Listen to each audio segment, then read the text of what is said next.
Time machine का संबंध गति से है। समय की सीमाएं लांघकर अतीत और भविष्य में पहुंचने की परिकल्पना तो मनुष्य करता रहा है। भारत में ऐसे कई साधु संत हुए हैं जो आंख बंद कर अतीत और भविष्य में झांक लेते थे। पौराणिक कथाओं के अनुसार देवी देवता एक ग्रह से दूसरे ग्रह और एक समय से दूसरे समय में चले जाते थे। अब सवाल यह उठता है कि यह काम टाइम मशीन से कैसे हो। इंग्लैंड के मशहूर लेखक हर्बर्ट जॉर्ज वेल्स ने 1895 में द टाइम मशीन नामक एक नोवेल प्रकाशित किया जो पूरे यूरोप में तहलका मचा गया। इस नोवेल में वेल्स ने टाइम मशीन की अद्भुत कल्पना की। यह उनकी कल्पना का एक ऐसा आविष्कार था जिसने विश्व भर में विज्ञान लेखक आज तक उपयोग कर रहे हैं। नोवेल से प्रेरित होकर इस विषय पर और भी कई तरह के कथा साहित्य रचे गए। इस कॉन्सेप्ट पर हॉलीवुड में एक फिल्म भी बनी। क्या टाइम मशीन अभी एक कल्पना है? टाइम ट्रेवल और टाइम मशीन यह एक ऐसे उपकरण की कल्पना है जिसमें बैठकर कोई भी मनुष्य भूतकाल या भविष्यकाल के किसी भी समय में सशरीर पूरी तरह मानसिक और शारीरिक क्षमताओं के साथ जा सकता है। अधिकतर वैज्ञानिक मानते हैं कि यह कल्पना ही रहेगी, कभी हकीकत नहीं बन सकती, क्योंकि यह एक अविश्वसनीय बात है कि कोई कैसे अतीत में या भविष्य में जाकर अतीत या भविष्य को सच जानकर उसको बदल दे। जैसे कोई भविष्य में से आकर आपसे ऐसे कहे कि वह आपका पोता है, या अतीत में से आकर कहे कि वह आपका परदादा है, जो यह संभव ही नहीं है। वैज्ञानिक कहते हैं कि दरअसल जो घटना घट चुकी है उसका दृश्य और साउंड ब्रह्मांड में मौजूद जरूर रहेगा। जिस तरह आप एक फिल्म देखते हैं उसी तरह वह टाइम मशीन के द्वारा दिखाई देगा।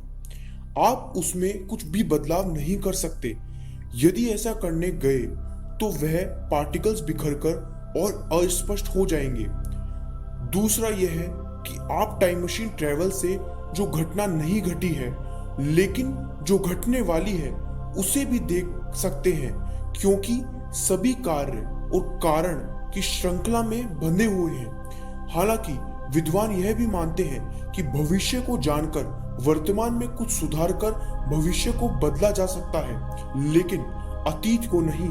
तो हम अतीत में कभी भी कोई बदलाव नहीं कर सकते, लेकिन भविष्य में बदलाव किया जा सकता है। अगर हम बात करें कि क्या प्राचीन काल में भी टाइम ट्रेवल होता था, तो प्राचीन काल में सनत कुमार, नारद, अश्विन कुमार आदि कई हिंदू देवता टाइम ट्रेवल करते थे। टाइम मशीन की कल्पना भी भारतीय धर्म ग्रंथों से प्रेरित है। आप सोचेंगे कैसे? वेद और पुराणों में ऐसी कई घटनाओं का जिक्र है। उदाहरण के तौर पर रेवत नाम का एक राजा ब्रह्मा के पास मिलने ब्रह्मलोक गया, और जब वह धरती पर पुनः लौटा तो यहाँ 4 युग बीत चुके थे। रेवती के पिता रेवत और अपनी पुत्री को लेकर ब्रह्मा के पास योग्य वर की तलाश में गए थे। ब्रह्मा के लोक में उस समय हाहा हूहू नाम के 2 गंधर्व गान प्रस्तुत कर रहे थे। गाना समाप्त होने के बाद रेवत ने ब्रह्मा से पूछा अपनी पुत्री के वरों के बारे में। ब्रह्मा ने कहा, यह गाना जो तुमने अभी सुना यह चतुर्युग तक चला।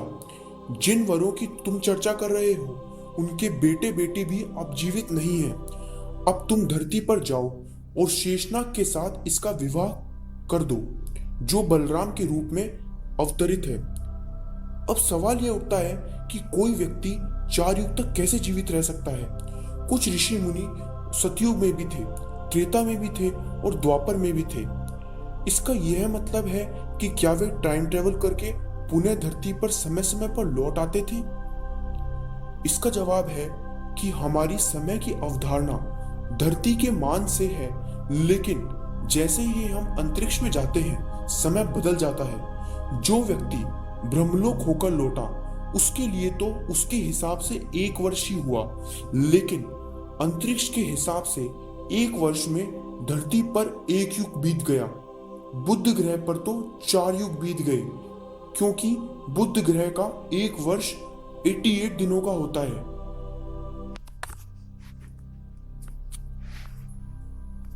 पहले यह माना जाता था कि समय निरपेक्ष और सर्वभीम है, अर्थात समय सभी के लिए एक समान है। यानी यदि धरती पर 10 बज रहे हैं तो क्या मंगल पर भी 10 बज रहे होंगे? लेकिन आइंस्टाइन के सापेक्षता सिद्धांत के अनुसार ऐसा नहीं है। समय की धारणा अलग अलग है। आइंस्टाइन ने कहा कि दो घटनाओं के बीच का मापा गया समय इस बात पर निर्भर करता है कि उन्हें देखने वाला किस गति से जा रहा है। मान लीजिए कि दो जुड़वा भाई हैं, ए और बी।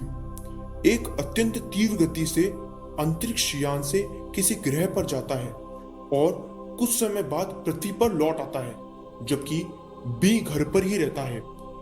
ए के लिए यह सफर हो सकता है 1 वर्ष का रहा हो, लेकिन जब वह पृथ्वी पर लौटता है तो 10 साल बीत चुके होते हैं।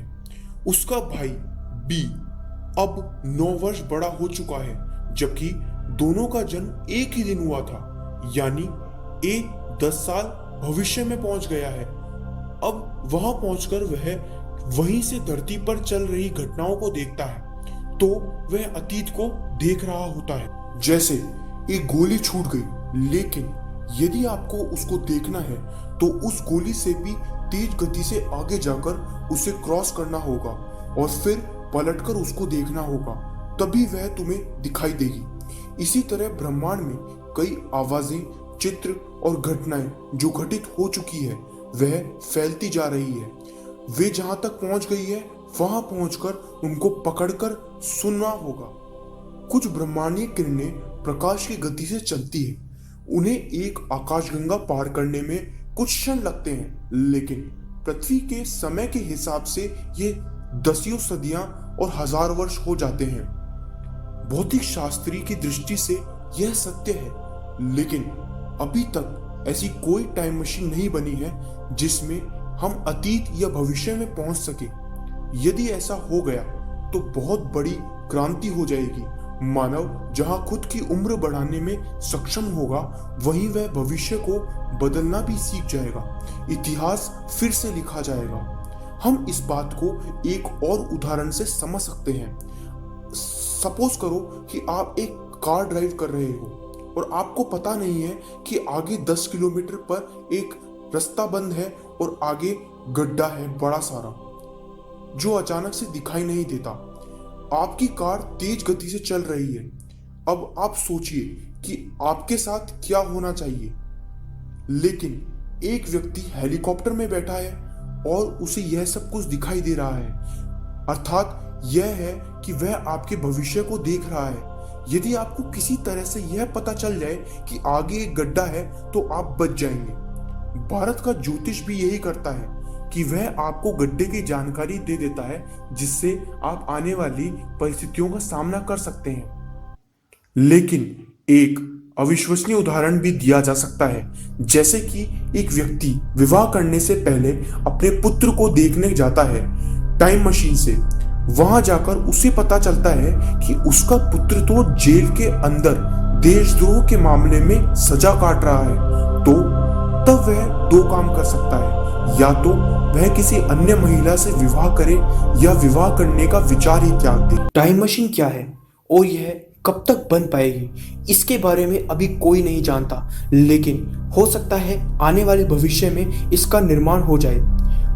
दोस्तों, मिलते हैं अगले एपिसोड में। यदि आपको आज का एपिसोड पसंद आया हो तो हमारे चैनल को सब्सक्राइब करें और हमारी वीडियो को लाइक करें।